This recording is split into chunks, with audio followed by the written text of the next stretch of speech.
Vande Mataram students, so today we're going to revise the chapter 3 data handling of maths class 7.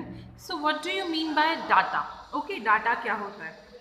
Data handling chapter पढ़ रहे हैं हम, third chapter है 7th class का maths का। तो डाटा क्या होता है हम पढ़ेंगे। Any raw information which we collect to know about it to compare certain things is called data. हम कोई इंफॉर्मेशन इकट्ठा करते हैं कुछ चीज़ों को कंपैरिजन करने के लिए, उसे डाटा कहते हैं। या फिर हम फॉर एग्जांपल कोई डाटा इकट्ठा करें, जैसे हमारी पॉपुलेशन कितनी है। हर 10 साल में हम लोग पॉपुलेशन काउंट करते हैं, जैसे 2001 में हुई थी, दैन 2011 में, अब 2021 में पॉपुलेशन काउंट होगा हमारा।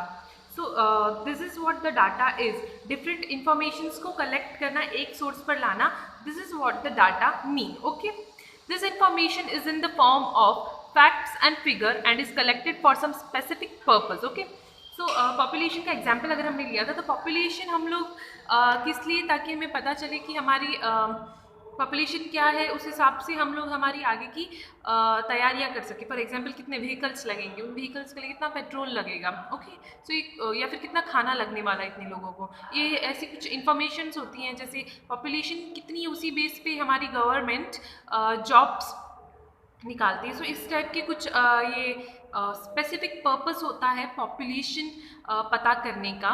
ओके, सो ये फिगर के फॉर्म में होती है। जैसे फिलहाल 2011 के बेस पे हमारी population is 1.3 billion. Okay, 125 crore हमारी पॉपुलेशन है 2011 के बेसिस पे। ओके, 2021 में ये थोड़ी इंक्रीज होगी। Okay, so this is how it works. Now we will see its example, another example। जैसे मैंने आपको population का example दिया, हम लोग another example देखेंगे। okay, number of students in the class, the temperature is in state on daily basis। ये कुछ दो examples। okay, number of students in the class, जैसे आपकी क्लास में 50 और 60 students होंगे, ये एक तरीके का डाटा है। okay, the temperature in a state on a daily basis, आज का टेम्परेचर होगा 25, कल का होगा 18, या फिर परसों का था 17। तो इस तरीके के कुछ डेली बेसिस पे टेम्परेचर्स हैं। Okay, now we will see data handling. हमने डाटा देख लिया। ओके, हमने डाटा देख लिया। Now how to handle the data is a data handling. So we will see, we need to collect, organize and represent the data to draw inference from it. Okay, this is called data handling. हम data इकट्ठा तो करते हैं, पर उसे organise करना, उसे represent करना किस वे में। ओके, या फिर उसका inference banana, that is what the data handling is. कि हमने बना तो लिया, पर अब इसे रिप्रेजेंट कैसे करेंगे। क्योंकि हर घर जाके आपने पॉपुलेशन तो ले लिया, पॉपुलेशन को आप कैसे इकट्ठा एक जगह पे करोगे, इतनी बड़ी जनता है, उसमें आप पॉपुलेशन इकट्ठा करके कैसे एक जगह बताओगे। सो this is what the data handling is. Okay, now collection of data. Collection of data is not an easy work, so we will see it. Collection of a data depends upon the further requirement of the data. We must know that what will be the use of data. Okay, collection क्यों किया जाता है data का, ये further requirement होती है data की, that we must know that what will be the use of data. Okay, collection of data इस बेसिस पे हमें करते हैं कि उससे पहले हम उसकी रिक्वायरमेंट क्या है वो पता करना होता है, उसके बाद ही हम कलेक्शन करते हैं। हमें पॉपुलेशन पता करनी है, बट क्यों करनी है। इफ इसका कोई सिग्निफिकेंस ही नहीं है, तो इतना खर्चा हम क्यों करेंगे। Okay, now if we have to compare the marks of the toppers in a different classes, then we need the data of all the classes, then not only one class having any topper. Okay, हमें जैसे पूरी school का topper निकालना है। पूरी school का topper हम कैसे, क्लास का टॉपर जैसे हम 100 स्टूडेंट है उसमें से एक है। ओके, अब पूरी स्कूल का टॉपर निकालना है, देन हम कैसे करेंगे।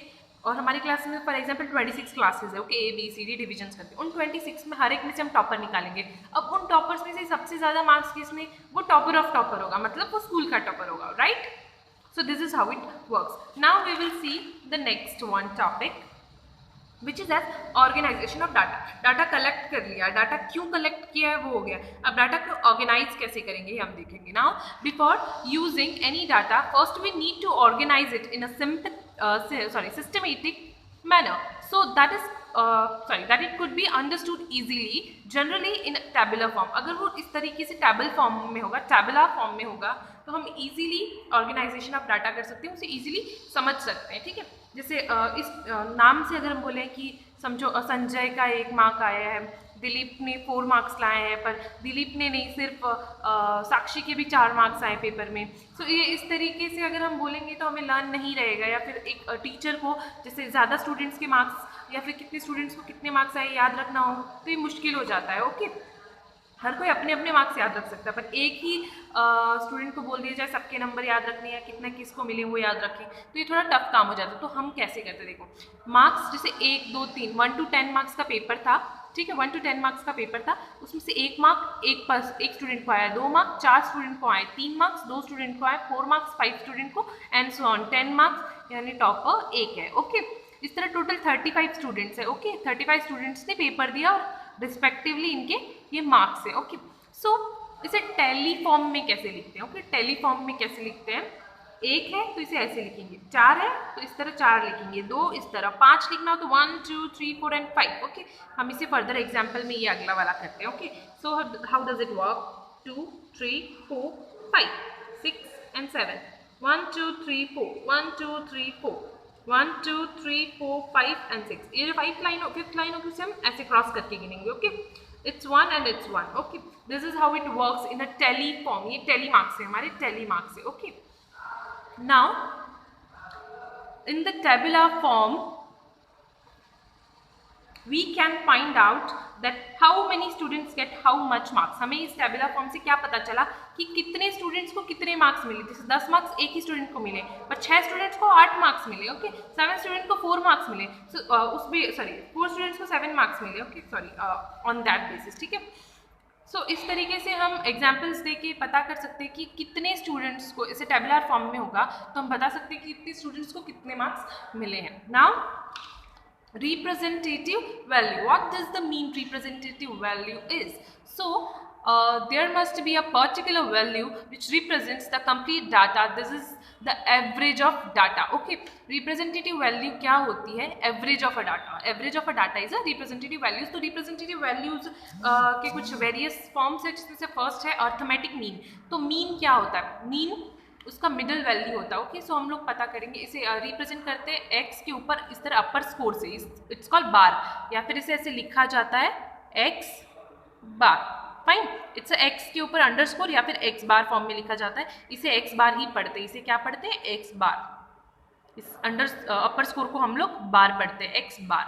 सो अर्थमेटिक मीन यानी ये upper score, x with upper score होगा। जैसे हमारे पास x1 x2 x3 up to xn terms है, ठीक है, इन्फिनिटी टर्म्स ले लिया हमने, और इन्फिनिटी टर्म ले लिए तो इतने हो गए। ठीक है, तो हम इसके एग्जाम्पल फर्दर देखेंगे ताकि आपको इजीली समझ में आ जाए। ठीक है, so x1 x2 x3 up to xn upon n, sum of observation upon number of observation. ठीक है, जैसे कोई 4 स्टूडेंट्स हमने ले लिए, ठीक है, 4 स्टूडेंट में ना पहले के 1 मार्क्स आए, दूसरे के 2 मार्क्स आए, तीसरे के 3 मार्क्स आए और चौथे के 5 मार्क्स आए। ठीक है, तो उनके मार्क्स हम ऊपर लिखेंगे, और 4 स्टूडेंट लिए थे हमने इसलिए हम नीचे 4 लिखेंगे। ठीक है, तो इस तरीके से उसका जो भी आंसर आएगा वो हमारा अर्थमेटिक मीन होगा। ओके, सो हम लोग एक रिटन एग्जाम्पल लेते हैं यहाँ पे, जिससे आपको इजीली समझ में आएगा। ठीक है, the score of 8 student in science is given, find the average score of the student 25 28 23 28 29 35 42 and 48। हमने स्कोर लिख दिए। ओके, हमें यहाँ पे क्या गया? सम ऑफ ऑब्जर्वेशंस, ये सभी ऑब्जर्वेशन है 8, उनके सम कर दिए हमने। ठीक है, so this is what the sum of observation is. और टोटल कितने स्टूडेंट्स दिए गए? 8 स्टूडेंट, या फिर 1 2 3 4 5 6 7 8। अगर हमें नहीं बताया जाए तो कितने स्टूडेंट्स हैं तो कितनी ऑब्जर्वेशन है 1 2 3 4 5 6 7 8, तो हम 8 लिख देंगे। ठीक है, सो इनका सम क्या है? 254 अपॉन 8 एज इट इज लिखेंगे, जिसका आंसर आता है 31.75। ओके, एक ये रिमार्क है दैट ज़रूरी नहीं कि इन्हीं नंबर में से कोई मीन आए। ठीक है, जैसे 29 हमें नंबर एक है, इन नंबर में से एक है, ज़रूरी नहीं कि 29 आपका मीन आए ही। जैसे ये इसमें 31.75 हमारा आंसर आया है, इस चीज़ का मीन आया, but if we see through this range यहाँ पे 31.75 है ही नहीं, सो इट डजेंट मीन कि इसका मीन नहीं है, इसका मीन है। ठीक है, इन्हीं नंबर्स में से हिडन होगा। So now we will see what does the range mean. Range क्या होता है?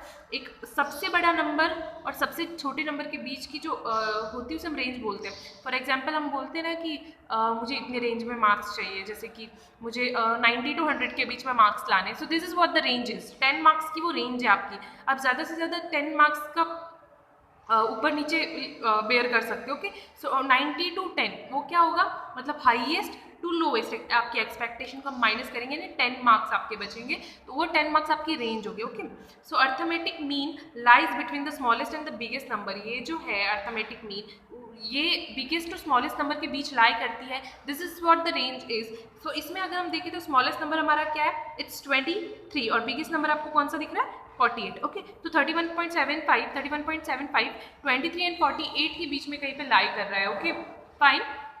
Now we will see the formula for range. Okay, the formula for range, उससे मतलब फॉर्मूला फॉर रेंज हमने देख लिया है, which is this range is equal to highest minus lowest. Okay, मैंने आपको बताया जैसे 100 मार्क्स से 90 मार्क्स के बीच में आपका 10 मार्क्स का रेंज है। ओके, सो हम उसी बेस पे एक एग्जाम्पल देखेंगे यहाँ पे। So how this is works, that हमने एग्जाम्पल ली एजेस ऑफ स्टूडेंट। ओके, हमने ले लिए कोई 5-6 स्टूडेंट्स के, यहाँ पे कितने हैं, 1 2 3 4 5 6 7 8 9 10 स्टूडेंट्स के हम लोगों ने एग्जाम्पल ले लिए एजेस ऑफ अ स्टूडेंट। 13 14 15 और 16 एज के हैं वो लोग।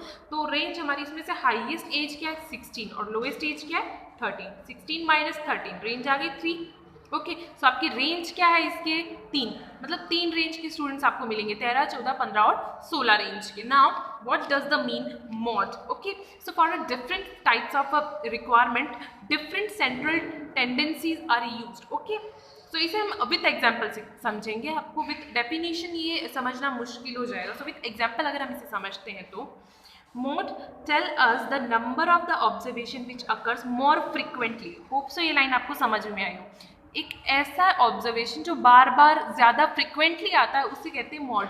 फॉर एग्जाम्पल मेरे मार्क्स आते हैं 90, 7 सब्जेक्ट्स में से 90 90 35 आते हैं, फिर 90 90, फिर 100 आते हैं और 60 आते हैं। ठीक है, तो मेरे सबसे ज़्यादा मार्क्स कौन से आए, 90। ठीक है, 4 बार 90 मार्क्स आए मेरे, तो मेरी मॉड क्या होगा, 90। ओके, मेरे मार्क्स का मॉड क्या होगा, 90, क्योंकि वो ज़्यादा आए मेरे, ज़्यादा फ्रिक्वेंटली, ज़्यादा सब्जेक्ट में, 4 सब्जेक्ट में मेरे 90 मार्क्स आए। सो this is what the mod is. Now the observation which occurs most of the time is called the mode of the groups, जैसे मैंने आपको एग्जाम्पल दिया। ठीक है, now we will see another example, एक written example हम लोग यहाँ पे देखते हैं। मंथ है अलग अलग और टेम्परेचर्स दिए गए उस मंथ के बेसिस पे। ठीक है, सो जनवरी टू दिसंबर मंथ दिए गए यहाँ पे। I manage the camera. So January to 18। Okay, जनवरी में 18 टेम्परेचर था, फेब में 22 था, और इस तरीके से फर्दर मोर टेम्परेचर थे, 19 डिग्री दिसंबर में था। तो सबसे ज़्यादा आपको कौन सा नजर है, 18 एक बार आया है, 22 एक बार आया, 25 2 बार आ गया। ओके, 25 यहाँ पे 2 बार आ गया, 29 एक बार है, बट 27 3 बार। ओके, 25 भी 3 बार है यहाँ पे। ठीक है, 25 भी आपका 3 बार है और 27 भी आपका यहाँ पे 3 बार है। Okay, just a minute, it's 26 given in the book. Okay, it's 26 given in the book, आपकी एनसीईआरटी में एक क्वेश्चन है। सो 27। ओके, 27 3 बार आया, मतलब आपका मॉड क्या होगा यहाँ पे, 27। आपका आंसर क्या है, 27। Okay, find the mode of the data of scores obtained by student 7 in a Sanskrit given below। 7 student है, उसमें संस्कृत का ये मार्क्स है और कितने स्कोर है। ओके, स्कोर है 2 4 8 9 11 13 15 18 और इतनी स्टूडेंट्स है। जैसा कि हमने इस एग्जाम्पल में, इससे प्रीवियस एग्जाम्पल में यहाँ देखा था, ये वाले क्वेश्चन में मार्क्स और नंबर ऑफ स्टूडेंट्स, वैसे ही हम लोग यहाँ पे देख रहे हैं। ठीक है, ये स्कोर है और ये नंबर ऑफ स्टूडेंट है। 2 मार्क्स कितने स्टूडेंट के, 4 स्टूडेंट्स के। वैसे ही हमें फर्दर एग्जाम्पल्स दिए गए। ठीक है, सो इसमें हमारा मॉड हमें पता करना है, तो यहाँ पे रिक्वायरमेंट कुछ अलग हो जाएगी। जैसे कि 27 सबसे फ्रिक्वेंटली आया था, तो हमारा यहाँ पे 27 सबसे फ्रिक्वेंट आया था, तो हमारा मॉड था। But when we see this type of question, मैंने आपको टाइप ऑफ अ क्वेश्चन कराया था कि इस टाइप का भी आ जाए तो आप इजीली इसे सॉल्व कर सको। तो यहाँ पे हाईएस्ट वैल्यू कौन सी है, 18, तो 18 आपका मॉड हो जाएगा। 18 कहीं रिपीट नहीं हो रहा और ना ही यहाँ पे कोई नंबर रिपीट हो रहा है। ठीक है, so that's why 18 marks score में हमें स्कोर का बोला, स्कोर का मॉड निकालने के लिए हमें कहा गया। ठीक है, mod of the data of a scores. अगर नंबर ऑफ अ स्टूडेंट का बोलते तो हमारा मॉड क्या होता, 2। नंबर ऑफ स्टूडेंट्स का मॉड निकालने के लिए बोलते 2 ज़्यादा फ्रिक्वेंटली यूज हुआ है, 2 बार आया, बाकी सभी 1 बार है। लेकिन नंबर ऑफ अ स्टूडेंट नहीं, हमें mod of the data of a scores पूछा गया, तो स्कोर में सबसे कोई भी रिपीट नहीं हो रहा, बट सबसे बड़ा कौन सा, 18, तो वही आपका मॉड बन जाएगा। Okay, so answer is mod is 18. The mod is the 18 as the maximum number of students, that is 8 students scored 18। Okay, सबसे ज़्यादा 8 स्टूडेंट्स ने यहाँ पे 18 स्कोर किया। ओके, गॉट इट, 8 स्टूडेंट्स ने यहाँ पे 18 स्कोर किया, बाकी कम है। ठीक है, नाउ यहाँ पे 8 स्टूडेंट्स ने 18 स्कोर किया है, गॉट इट। यानी यहाँ पे क्या कितने थे, 3 बार 27 आया था, मतलब यहाँ पे 8 बार 18 आएगा। सो ये हो गया आपका मॉड, ठीक है। It's a maximum value which has, this is the maximum value of a students and the mod, got it. Now ये टाइप ऑफ क्वेश्चन होप आपको समझ आया हो, ठीक है। Now median, the middle value of the given number of the observation which divides it into exactly 2 parts is called medians, okay. अगर आपका जो n है, यहाँ पे n है, जैसे कोई नंबर हो गया 1, 3, 5, मतलब लेकिन ऑड में होना चाहिए। अगर ये ऑड में है तो हम ये वाला फॉर्मूला मीडियन के लिए अप्लाई करेंगे, n+1/2 ऑब्जर्वेशन, ओके।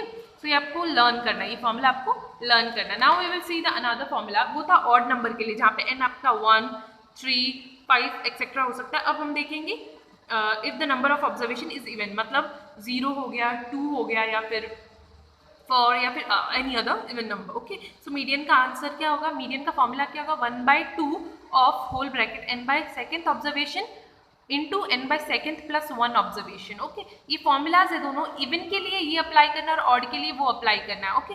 ऑड के लिए हमें क्या करना है, simply n+1/2 observation, and even के लिए हमें half of n/2 observation into n/2 plus first observation, ठीक है।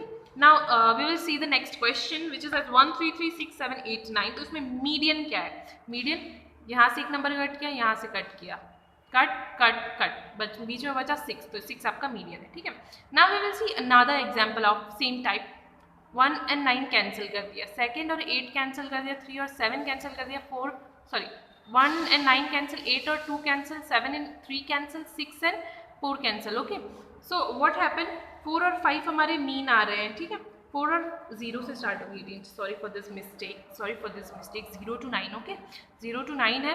सो दिस इज हाउ, 4 यहाँ से और 4 यहाँ से, बीच में ही नंबर, इन्हीं दोनों नंबर के बीच में 4.5 आता है। सो ये हमारा मीडियन हो गया, दो नंबर कोई हो नहीं सकते 4.5। तो ये क्या है, यहाँ पे n नंबर क्या है, ऑड है, तो ऑड के लिए हम लोग कौन सा फॉर्मूला अप्लाई कर रहे थे, n+1/2 ऑब्जर्वेशन, ठीक है। सो n क्या है यहाँ पे, 9 प्लस 1 मतलब 10/2, ओके। It's a 10/2, okay. और अगर हम लोग इसकी देखते हैं, यहाँ पे यहाँ पे n नंबर कितने, 1, 2, 3, 4, 5, 6, 7, 8, 9, 10, ओके। इट्स ऑलरेडी 10 + 1 मतलब 11/2 होगा, okay. Sorry for this mistake again. Now we will talk about bar graphs. So इस बार ग्राफ में क्या दिए गए हैं, अलग अलग स्टूडेंट की फेवरेट टाइप ऑफ म्यूज़िक दिए गए हैं और नंबर ऑफ स्टूडेंट्स दिए गए। तो ये बार ग्राफ क्या शो कर रहा है, यहाँ पे हमें इससे क्या पता चल रहा है कि ये देखो, हिप हॉप कितने स्टूडेंट्स को पसंद है, 7 स्टूडेंट को, क्लासिकल 9 स्टूडेंट्स को पसंद है, रॉक म्यूज़िक 5 स्टूडेंट्स को पसंद है, और जैज़ 10 लोगों को पसंद है। इस तरीके से बार ग्राफ से हम पता लगा सकते हैं कि किसको क्या पसंद है, ओके। ये तो हो गया सिंगल टाइप का बार ग्राफ। अब हम बात करेंगे डबल बार ग्राफ की, okay. We will talk about double bar graph. तो डबल बार ग्राफ में क्या दिया गया है कि वाइल्ड एनिमल्स के नाम दिए गए हैं, और कर्नाटक और ये तमिलनाडु में इतने इतने एनिमल्स मिलते हैं। तो हम लोग क्या करेंगे, आपको जैसे मैं लॉयन का यहाँ पे बिल्ड करके दिखाती हूँ, ठीक है। तो मैंने यहाँ पे क्या किया दैट, इस तरीके से मैं कर्नाटका को दिखाऊंगी, इस तरीके से तमिलनाडु को दिखाऊंगी, ओके। सो लॉयन की कर्नाटका में कितनी नंबरिंग है, 20। सो लॉयन कितने कर्नाटका में, 20। So simply I will do this. और वही लॉयन कर्नाटका तमिलनाडु में कितने, 18। सो 20 और 15 के बीच में यहाँ कहीं आएगा आपका 18, right. So I will do just like this. Karnataka को मैंने कैसे शो किया, ऐसे हैश लाइन्स में, और तमिलनाडु ब्लैंक रहने दिया है, ओके। सो हो गया कर्नाटका और ये हो गया तमिलनाडु, और ये मैंने किसके लिए बताया, लॉयन के लिए। सिमिलरली हम लोग ले लेते हैं फॉर एग्जाम्पल जेब्रा के लिए, ओके। हम लोग लेते हैं जेब्रा के लिए। जेब्रा कितने कर्नाटका में, 25 और वहाँ पे 28। सो कर्नाटका में जेब्रा के लिए, ओके, 25 एंड कर्नाटका भी किसके लिए, जेब्रा के लिए, और वो कितने, 28 मतलब 30 और इसके बीच में, यानी यहाँ कहीं पे, यहाँ तक आएंगे, ओके। ठीक है, आप लोग इसे अच्छे से ड्रॉ कर लेना स्केल से, ठीक है। सो ये कर्नाटका में, तमिलनाडु में जेब्रा कितने कर्नाटका में, हमें इससे पता चल जाता है कि 25 है और ज़ेब्रा कितने 28 है। ओके, सो ये नेम ऑफ एनिमल्स था और ये name of name of animals और ये number of animals. Okay, they are the number of animals. Now we are talking about okay, coming to the next page and the last page. So जो last चीज़ है हमारी that is about the chance and probability. So chance क्या होते हैं in our day-to-day life? There are so many situations when we say that this is impossible, okay, or this is possible, or this may or may not be possible. So those situations may or may not happen. Okay, so अगर मैं बोल दूँ कि आपके पास दो dies है और rolling अ 14, जबकि आप देखेंगे कि एक डाइस का मैक्सिमम कितना होता है 6 और दूसरे का भी 6 ही होता है, मतलब 6 6 12 होंगे, तो 14 आने का कोई चांस होगा डाइस को घुमाओगे तो? It's impossible. That is impossible. Okay, it's impossible. क्योंकि मैक्सिमम कितने आ सकते हैं? मैक्स टू मैक्स 12, 14 तो आएंगे नहीं. नाउ अब कॉइन की बात करें ना, हेड्स आएगा कि टेल्स आएगा, मतलब इधर हेड्स भी आ सकता है या फिर टेल भी आ सकता है, तो मतलब दोनों के कितने कितने चांस होते हैं? 50%, 50%, 50% चांस बोलते हैं हम लोग. 50% चांस है कि हेड भी आ जाए टेल भी आ जाए. ओके, तो सन की बात करें तो सन विल राइज. इसमें कोई 50-50% की वो है ही नहीं, 100% सन आएगा. ओके, 100%, इसमें चांस की भी बात नहीं है, 100% सन आएगा मतलब आएगा. Okay, now talking about probability. Probability भी कुछ हम बोलते हैं ना, मोर प्रोबेबली ऐसा होगा या वैसा होगा ऐसा. So number of favourable comes upon number of all possible outcomes is called probability. Probability का फॉर्मूला आपको लर्न करना होगा यहाँ पे. Number of favourable comes upon the number of all possible outcomes. So अगर हमने एग्जाम्पल लेके इसको समझे, in a dice probability of getting 5, एक डाइज होगा उसमें 1 2 3 4 और 5 और 6 होंगे, तो उनकी 6 तरीके के नंबर आ सकते हैं, मतलब 1 2 3 4 5 6, तो उसमें से 5 आने का कितना चांस है? 1. या फिर हम 2 नंबर की बात करें तो 2 नंबर भी एक बार आ सकता है उस 6 में से. सो इस तरीके की हर नंबर की प्रोबेबिलिटी उसमें निकालते हैं ना. मैंने यहाँ पे 5 का एग्जांपल लिया, आप 1 2 3 4 5 6 भी ले लो ना, सबकी प्रोबेबिलिटी 1/6 ही आने वाली है. ओके, हेड और टेल की बात करें, हेड और टेल की, अगर हेड और टेल की बात करें ना, फॉर एग्जांपल हेड और टेल की बात कर लें हम कॉइन में, तो हेड और टेल 2 चीज़ें होती हैं, उन 2 में से कोई एक आएगा, प्रोबेबली एक ही आएगा. So that's how it works. Okay, so that's it for today.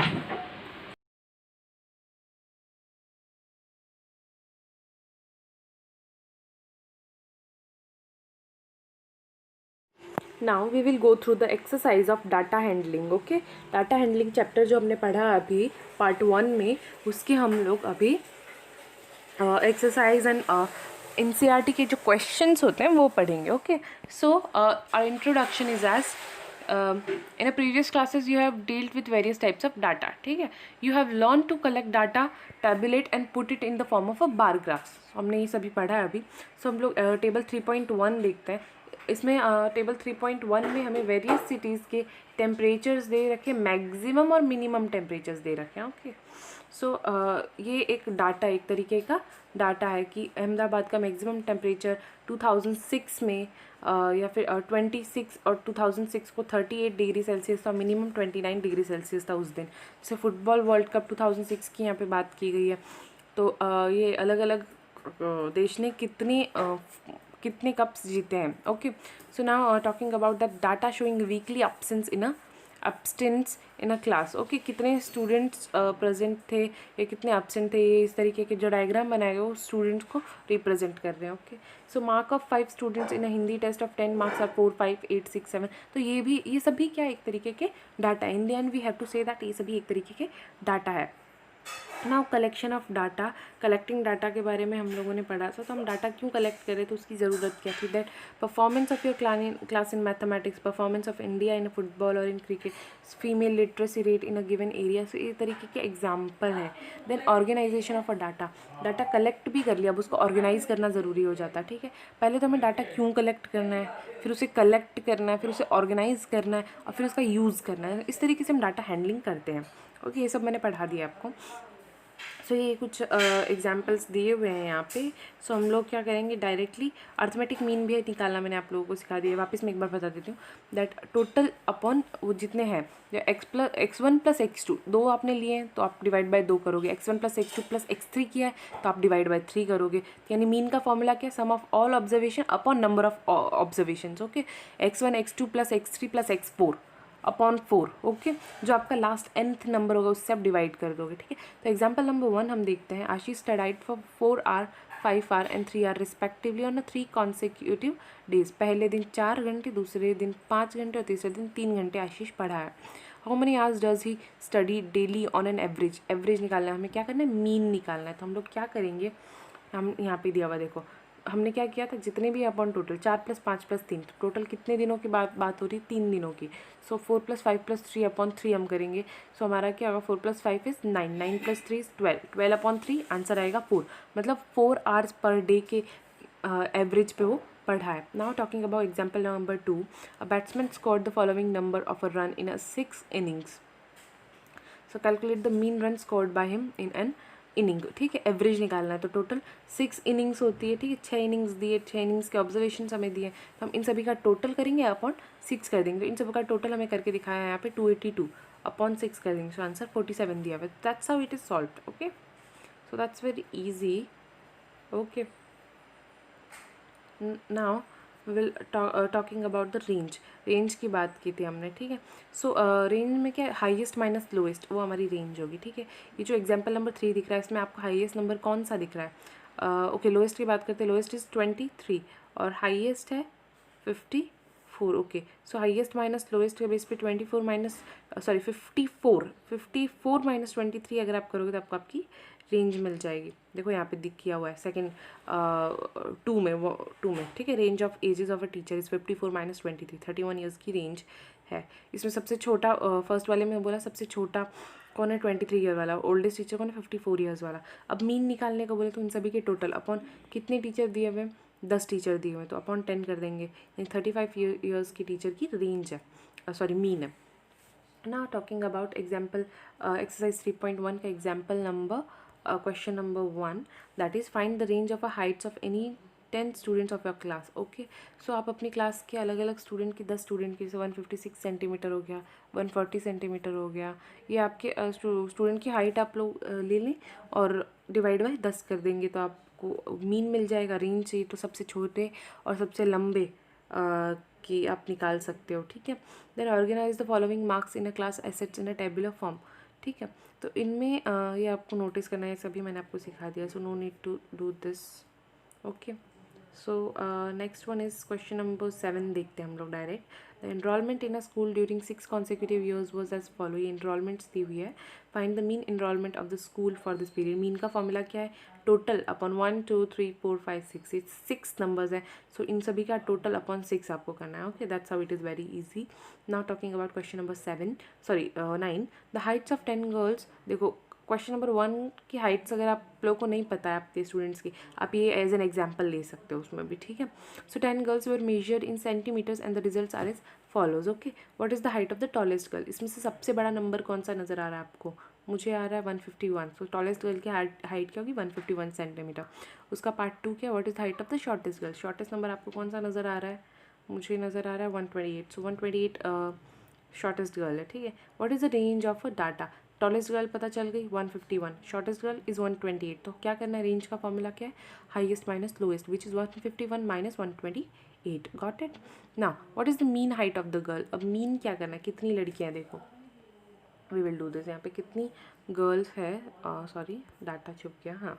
So mean girls यहाँ पे कितनी है, 1 2 3 4 5 6 7 8 9 10। इन सभी का टोटल, इन सभी का एडिशन अपॉन 10, सो हमें हमारा mean height of a girl मिल जाएगा। How many girls have height more than the mean height. Okay, mean height मैंने सॉल्व नहीं किया, but mean height for example 135 आ गया। ठीक है, तो 135 सेंटीमीटर से ऊपर जितनी भी लड़कियां हैं यहाँ पे, फॉर एग्जांपल देखो, एक तो 135 नहीं लेंगे, उससे बड़ा पूछा है मैं, तो 139 150 ले लेंगे, 128 नहीं लेंगे, 151 ले लेंगे, 132 नहीं लेंगे, 146 149 143 और 141। यानी सिर्फ 3 लड़कियों को छोड़ के बाकी सभी की हाइट 135 यानी मीन से ज़्यादा होगी। ओके अगर 135 होता है तो आप इसे टोटल सॉल्व करें और इसका आंसर निकालें, ठीक है। सो मैंने आपको बता दिया मॉड क्या होता है, मॉड भी मैंने आपको बता दिया था, ठीक है। मॉड हम लोगों को का जो सबसे ज़्यादा नंबर रिपीट हो रहा है वो होता है हमारा मॉड, ठीक है। Look at the another example of mod, example number 4 देखते हैं हम लोग। Find the mode of a given number says 1 1 2 4 3 2 1 2 2 4, ठीक है। Arranging the number with same values together, ठीक है। 1 1 एक जगह लिख लो, 2 2 एक जगह लिख लो, 3 और 4 4 एक जगह। अब इससे हमें क्या पता चला सबसे ज़्यादा कौन सा नंबर रिपीट हुआ है। 1 कितनी बार रिपीट हुआ है, 3 बार, हमें लगा ज़्यादा है, पर 2 कितनी बार रिपीट हो गया यहाँ पे, 4 बार। तो हमारा मॉड क्या है यहाँ पे 2, okay. So that's how it works. और ये नंबर टेली करना भी मैंने आपको सिखा दिया था, ठीक है। So you have to do your own. Now exercise 3.2.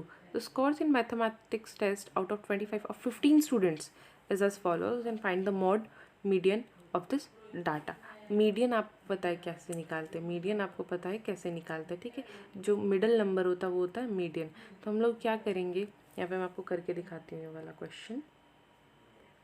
इसका मीडियन हमें सिंपली निकालना है, तो हम लोग क्या करेंगे, 1 बाय 1 कट आउट करते जाएंगे, ठीक है।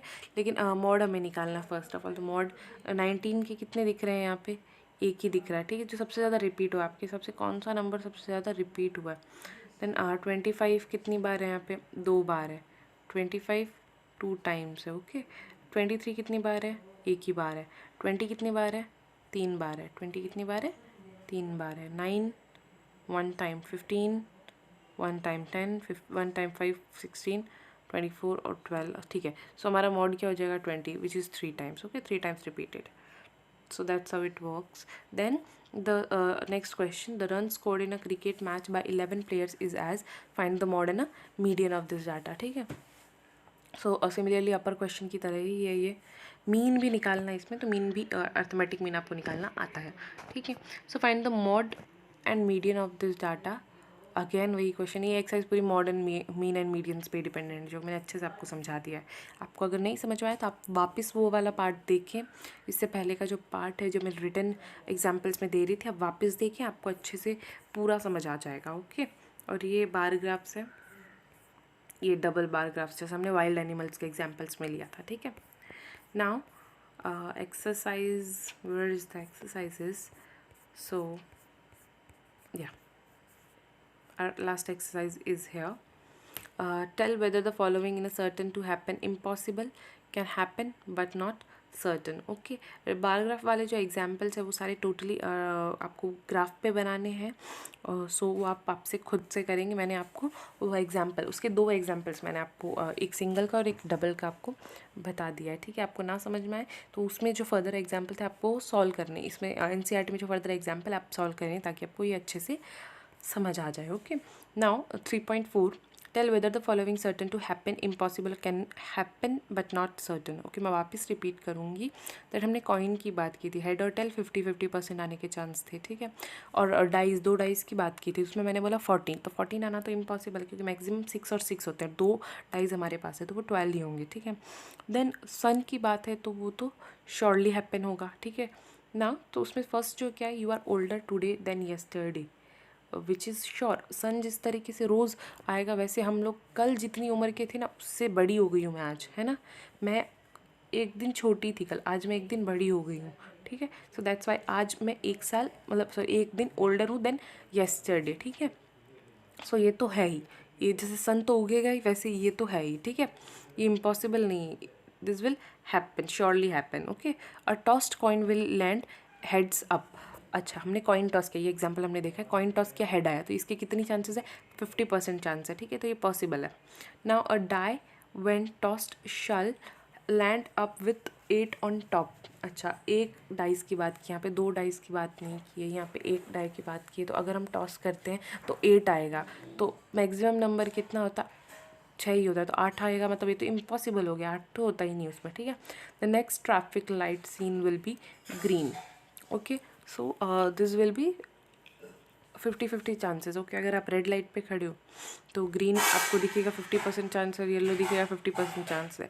लेकिन अगर आपका अभी रेड दिखा है तो श्योरली आपको ग्रीन ही, मतलब ग्रीन तो दिखेगा, ये श्योर हो गया, ओके।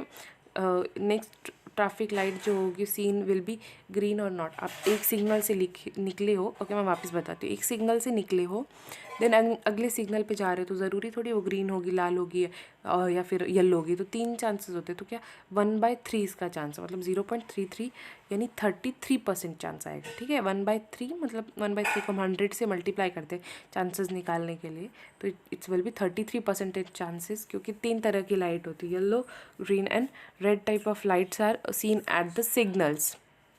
ओके, सिग्नल पर तीन तरह की लाइट्स हमें दिखती है। So now tomorrow will be a cloudy day. Okay, this will be sunny day और a cloudy day, there will be 50-50% chances. Fine. Next one is there are 6 marbles in a box with number from 1 to 6 marked on each of them. ठीक है, एक box में 6 marbles हैं और हर एक पे 1 2 3 4 5 6 ऐसे नंबरिंग्स दिए। So what is the probability of drawing a marble with number 2?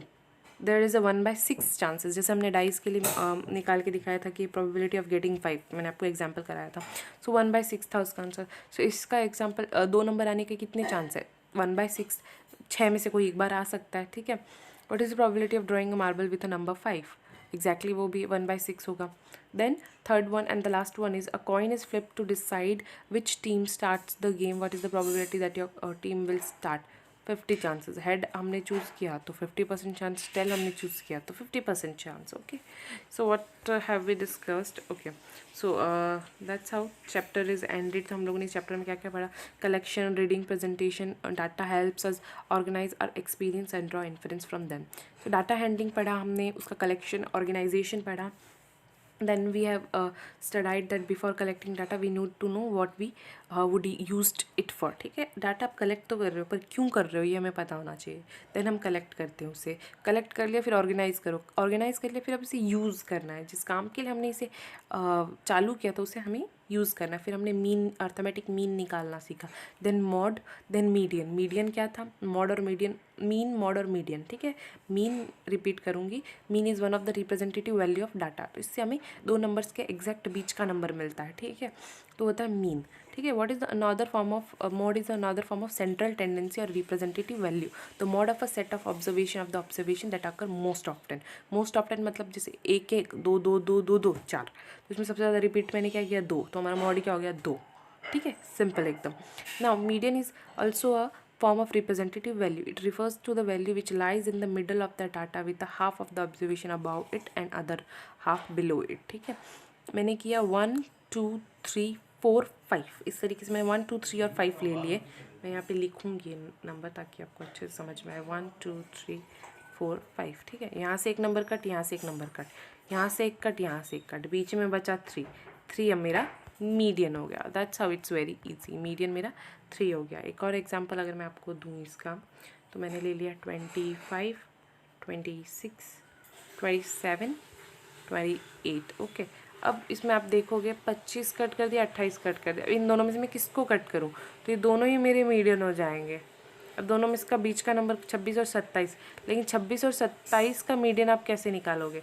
26 और 27 का मीडियन अगर आप निकालने जाओगे, 26 और 27 के बीच में जब हमें अगर पता होता है, यहाँ पे बताती हूँ आपको, 26.5 इन दोनों के बीच में आता है। सो मेरा एग्जैक्ट मीडियन क्या होगा? 26.5। जिस तरह जब आपको 2 नंबर देते, दोनों नंबर मीडियन नहीं होंगे, उनके भी बीच का नंबर आपको निकालना है।